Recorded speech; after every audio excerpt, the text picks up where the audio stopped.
from WKYT. It's a busy day in the news. I'm Bill Bryant. And I'm Barbara Bailey. At least one person is dead after an overnight fire in central Kentucky.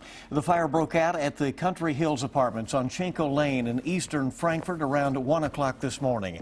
2 others were critically injured. They were flown to UK Hospital. And WKYT's Mark Barber has been tracking that story for us all morning long. He has the latest now in our top story at noon. Mark?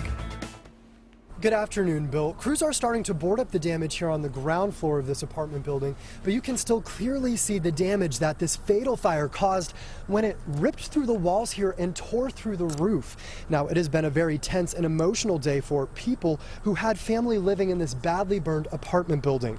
Now, we spoke with one woman. Her name is Leslie Dent. She's driven past this apartment building twice this morning. One of her family members and their young children live here, and she's terribly worried about them. She says she keeps coming back hoping and praying that they were not hurt. While the coroner is not identifying any victims yet, he is saying one person was killed by the fire and 2 others are in critical condition at UK Hospital. Now, we are hearing from several people that a mother and her children lived in the apartment that burned. Beyond that, investigators are not releasing much information about this fire that started around 1:45 here at the Country Hills Apartments. The property manager tells us all 8 apartments here were evacuated, and the Red Cross is now finding a place for those displaced people to stay. Not only is this a difficult case for those who are waiting to hear if their loved ones were hurt, this is also very hard on investigators. They say it's been difficult to watch as this fire destroyed everything a family had less than a week from Thanksgiving.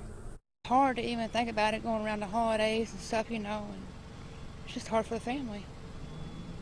Compounds things when you have the holidays, approaching and involved. So I would ask anybody to, keep the family in their thoughts and prayers. So what started this fire and where did it start? State fire marshals and state arson investigators are all working on this case. They say it could take them up to 10 days to find the answers to those questions. They say it's going to be a long and hard job because a lot of the evidence that they needed has already burned in this fire. Live in Frankfort, Mark Barber, WKYT. All right, Mark, thank you very much. Now, code officials are now confirming that they're going over there to see whether that building was up to code and whether people will be able to be moved back into the other apartments.